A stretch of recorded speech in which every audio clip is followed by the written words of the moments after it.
Indonesia. Assalamualaikum warahmatullahi wabarakatuh. Waalaikumsalam warahmatullahi wabarakatuh. Lihat kelompok 3 bisa dengar? Ya, bisa baca. Nah, di segmen kali ini kita akan membahas tentang peran sang promotor dan juga peran-peran yang ada di sekitarnya. Pertama-tama, marilah kita panjatkan puja dan puji kepada Allah yang Maha Kuasa yang telah memberikan kita nikmat, terutama nikmat iman, nikmat Islam, dan nikmat syahwat ya. Karena dengan nikmat ini kita semua dapat berkumpul di kelas yang berbahagia ini. Salawat dan salam marilah kita panjatkan kepada Habibana wa Nabiyana wa Maulana Kanjeng Nabi Muhammad. Tak lupa kepada keluarganya, para sahabatnya, para tabi'in dan tabi'atnya serta kita semua yang insya Allah dalam umatnya yang mudah-mudahan mendapatkan syafaat ujian lebih jauh. Amin.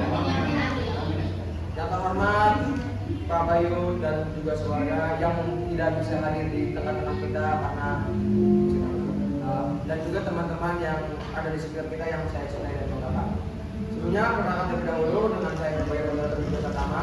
Saya Akmal sebagai pemateri. Saya Asas sebagai pemateri. Dan Prancis Patricia sebagai pemateri. Saya Rizka Jaya Sabtu sebagai pemateri. Saya Dina Ujula Lele sebagai pemateri. Saya Lulu Fadila sebagai pemateri. Saya Majdi Sarudin sebagai pemateri. Saya Reva sebagai pemateri. Saya Nadia Lele sebagai pemateri. Nah, materi yang pertama yaitu adalah peran sang promotor yang akan dijelaskan oleh Agnes kepadanya dipersilakan. Dan guys, Bisa mundur.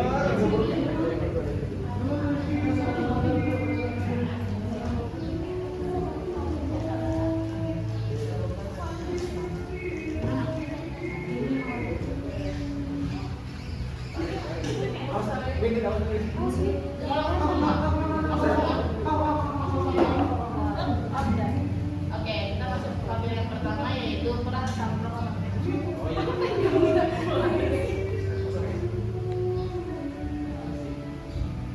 Nah, Ismnya Soekarno itu lahir di Surabaya pada 6 Juni 1901. Ia aktif dalam pergerakan kemerdekaan sejarah sejak kuliah di Bandung dan mendirikan PNI tahun 1927. Nah, pada masa Jepang, ia menjadi ketua putra dan anggota BPUPKI serta PPKI. Sepulang dari Saigon, Soekarno menyampaikan pidato yang membakar semangat rakyat karena desakan pemuda. Ia bersama Bung Hatta dibawa ke Damas Depok untuk segera memproklamasikan kemerdekaannya. Nah, lanjut di Damas Depok, Soekarno bersama Hatta dan Ahmad Subarjo menyusun teks proklamasi, lalu menandatanganinya pada tanggal 17 Agustus 1945. Soekarno membacakan teks proklamasi kemerdekaan Indonesia dan dikenal sebagai pahlawan proklamator. Ia wafat pada tanggal 21 Juni 1970 dan dimakamkan di Blitar. Nah, selanjutnya yang akan dijelaskan oleh Abdan, jadi silakan. Jadi saya akan menjelaskan tokoh dan ini Muhammad Hatta itu adalah salah satu tokoh penting dalam kemerdekaan kita dan proklamasi kemerdekaan Indonesia. Dia lahir pada tanggal 12 Agustus 1902 dan aktif dalam kemerdekaan nasional baik di dalam negeri maupun luar negeri.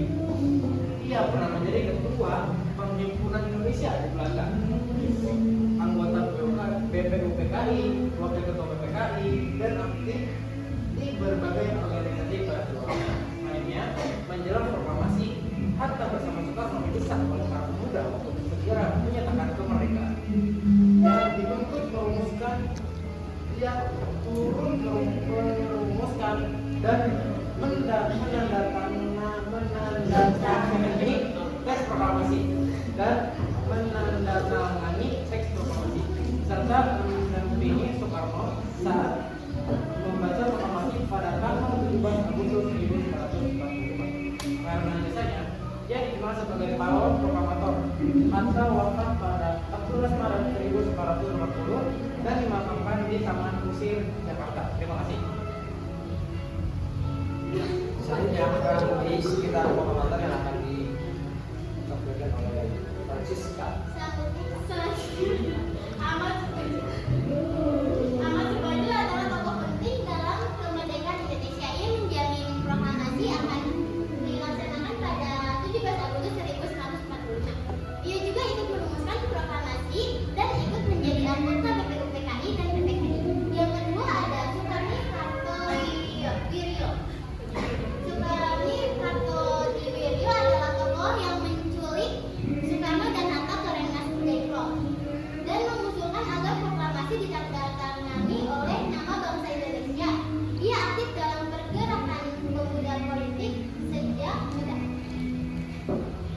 Wijaya akan disampaikan oleh Muhammad. Selanjutnya ada Sayur Pemilik. Sayur Pemilik lahir pada tanggal 25 November tahun 1908 di Yogyakarta. Sayur Pemilik adalah tokoh penting dalam perumusan proklamasi kemerdekaan Indonesia. Sejak muda ia aktif di dunia politik dan jurnalistik, termasuk menjadi redaksi Sinar Baru Semarang pada 1942. Pada malam proklamasi ia hadir di rumah Laksamana Maida menyaksikan penyusunan teks proklamasi dan dipercaya mempertimbangkan hal yang dibacakan oleh Soekarno-Hatta. Nah, selanjutnya itu ada Burhanuddin Muhammadiyah. Dia lahir di Kota Raja pada tanggal 3 April tahun 1917 dan berbakat dalam bidang jurnalistik. Sejak tahun 1937, dia sudah menjadi redaktur surat kabar saat kedudukan Jepang. Dia bekerja di Radio Mitra dan menjadi wartawan Harian Asia Raya pada tahun 1942 hingga 1945. Nah, selanjutnya menjelang proklamasi, Burhanuddin ini juga dikenal juga sebagai wartawan karena dia juga yang menyebarluaskan berita proklamasi kemerdekaan Indonesia. Terima kasih. Kepada kita selanjutnya kepada Selanjutnya Latif Hendraningrat adalah seorang pemadam peta. Ia sibuk saat proklamasi 1945. Ia menjemput tokoh-tokoh penting seperti Muhammad Hatta ke Pegangsaan Timur nomor 56. Setelah menyiapkan barisan, ia mempersilahkan Soekarno membacakan teks proklamasi. Latif bersama Suhud mengibarkan sangsaka merah putih dan dibantu oleh Trimurti yang membawa bendera. Dan selanjutnya adalah Suhud. Suhud ditugasi mencari tiang dan bendera untuk proklamasi 17 Agustus 1945.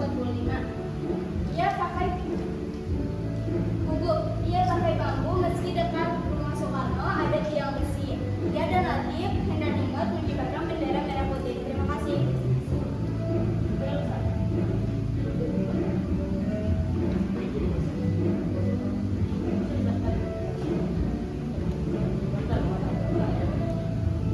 Awas copot.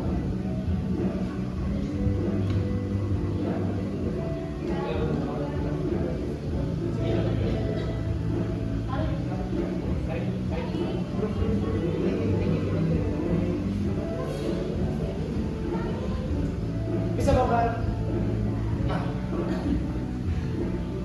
Oke, yang pada jadi Ya, selanjutnya itu ada Bapak Suwiryo. Bapak Suwiryo itu adalah seorang wali kota Jakarta yang secara tidak langsung menjadi ketua penyelenggara upacara proklamasi kemerdekaan. Dia sibuk menyiapkan berbagai keperluan upacara. Selanjutnya ada Dr. Muwardi. Dr. Muwardi itu adalah sebuah tokoh muda yang bertugas dalam bidang pengamanan saat upacara proklamasi berlangsung. Nah, dia mengatur keamanan di sekitar kediaman Bung Karno dan setelah upacara ia menugaskan barisan pelopor dan peta untuk menjaga keselamatan Bung Karno dan Bung Hatta. Terima kasih. nah kepada saudara Pak.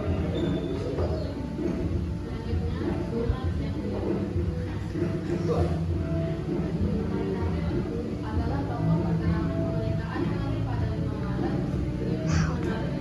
1909 pada Maja.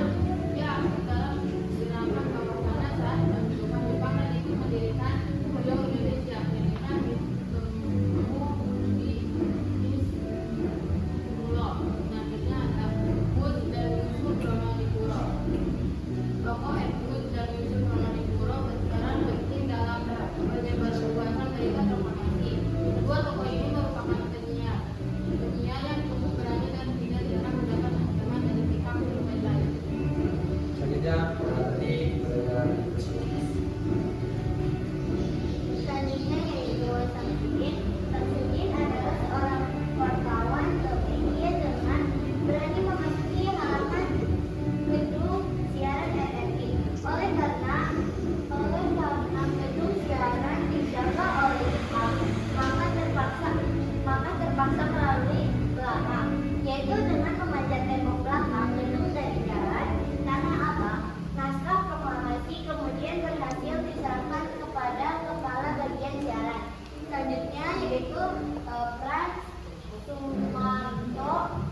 Ia lahir ke Mohon, Sulawesi Utara pada tanggal 5 Juni 1900 atau 1900.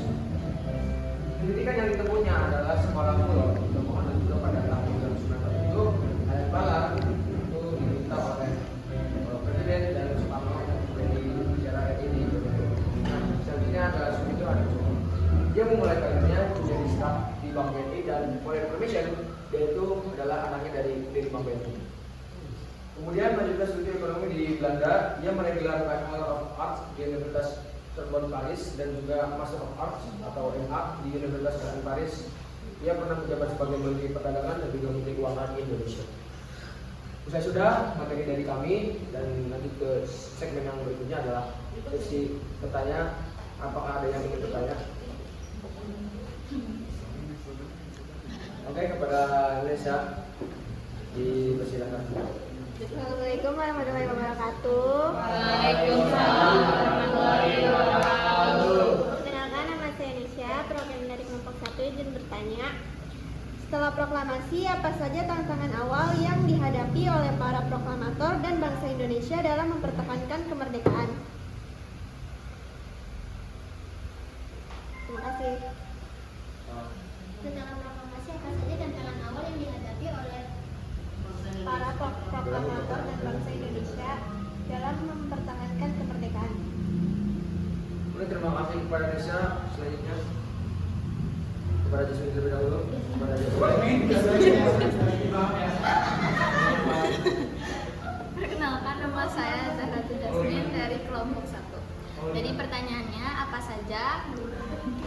saja tantangan yang dihadapi para proklamator dan pejuang tokoh lainnya dalam memastikan proklamasi dapat terlaksana secara aman dan lancar.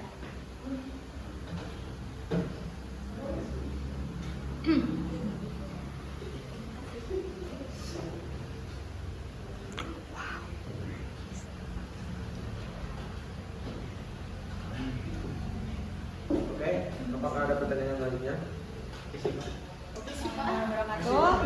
Perkenalkan, saya Nurhayati Sana, perwakilan dari kelompok 1. Saya yang bertanya, jadi dijelasin nggak sih yang Woods dan Yusuf Pronodipuro? Dijelaskan nggak? Ya. Nah, dia kan merupakan tokoh yang berperan penting dalam penjelasan dari proklamasi. Nah, kedua tokoh ini merupakan pionir-pionir yang cukup berani dan tidak jarang mendapat ancaman dari pihak Kampetai. Nah, hal apa sih yang membuat tokoh-tokoh tersebut mendapat ancaman dari pihak Kampetai? Dan apa itu pihak Kampetai? Dan apa hubungannya pihak Kampetai dengan tokoh-tokoh tersebut? Terima kasih.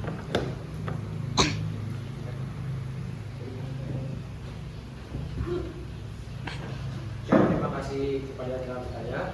Selanjutnya ada diskusi bagi kami. Mohon untuk yang bertanya dan juga teman-teman yang lainnya untuk bertanya.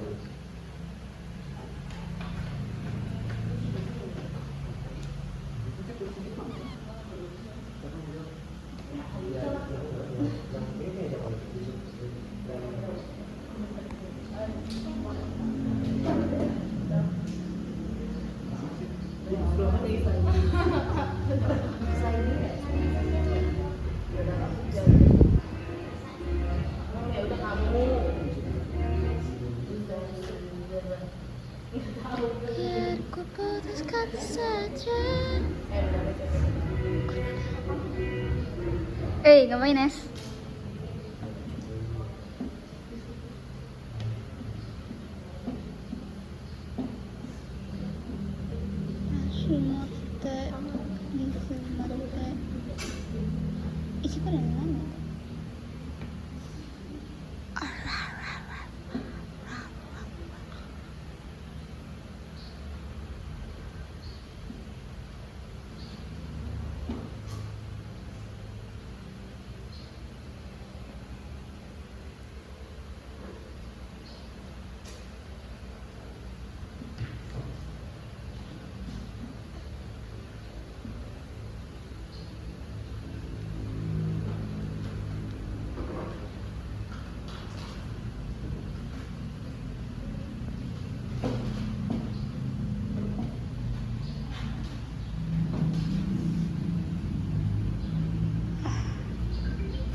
Oke. Pertanyaan yang pertama oleh saya akan dijawab oleh Asra dari silakan. Sebelumnya terima kasih kepada Anesya telah bertanya. Pertanyaannya adalah setelah proklamasi apa saja tantangan awal yang dihadapi oleh para proklamator dan bangsa Indonesia dalam mempertahankan kemerdekaan? Jawabannya dua, yaitu tantangan dari dalam negeri dan luar negeri.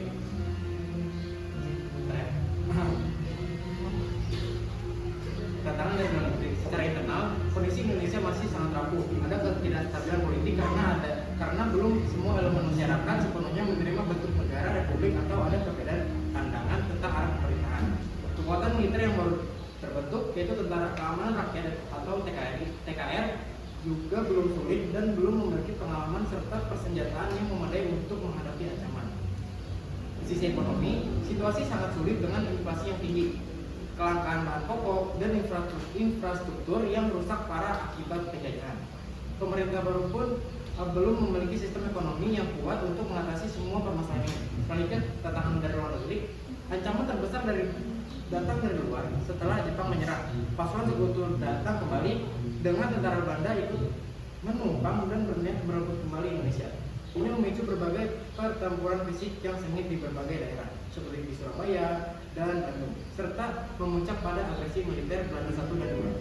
Cukup. Ya, terima kasih. Terima kasih. Bisa. Nah, selanjutnya pertanyaan oleh Jasmine akan dijawab oleh Elias dari Jasmine.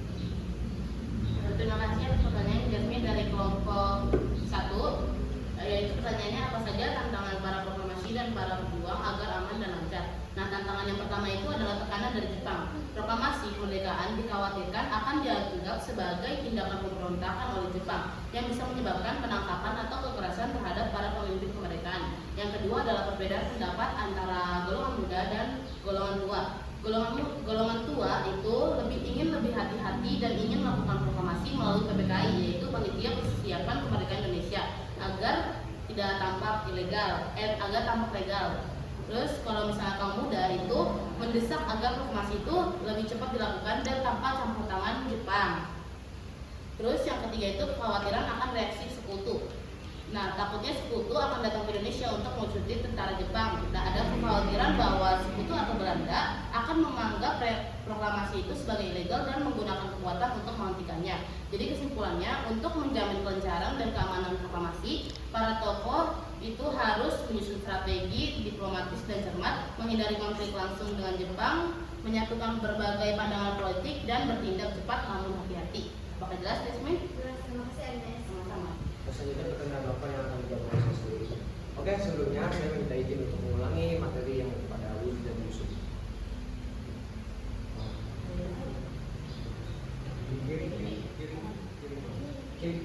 Kiri, kanan, kiri. Ujian Yusuf ini saudara apa? Sebelumnya saya menyampaikan materi ini, jadi jangan tanya apa saudara. Ujian Yusuf itu adalah tokoh berperan penting dalam penyebaran kita proklamasi ini merupakan bagian yang terjadi dan dalam ancaman dari pihak kemerdekaan. Nah, mengapa sih dapat ancaman dari pihak kemerdekaan? Itu karena ya udah dipikirin aja biar ngomong gitu. Ujian Yusuf itu memiliki ancaman dari pihak kemerdekaan karena dia menyebarkan propaganda kepada pihak Jepang dan juga menyebabkan info-info dari Jepang sendiri. Bayangin gini, ketika kalian menyiarkan di radio kejelekan tentang hebat seseorang, wah Jepang itu suka membantai, Jepang itu membunuh saudara-saudara kita. Ya masa Jepang nggak marah? Maka dari itu Jepang itu membantai untuk membunuh Ujian Yusuf. Dan apa hubungannya? Ya itu hubungannya ketika Ujian Yusuf itu menyebarluaskan tentang propaganda Jepang atau kejelekan Jepang, maka Jepang membunuh dengan kapetai atau kapetai kepada Ujian Yusuf. Apa jelas? Terima kasih. Mungkin cukup sekian dari kelompok kami. Maaf bila ada salah kata, salah bicara ataupun salah yang lainnya mohon dimaafkan. Wabillahi taufiq wal hidayah.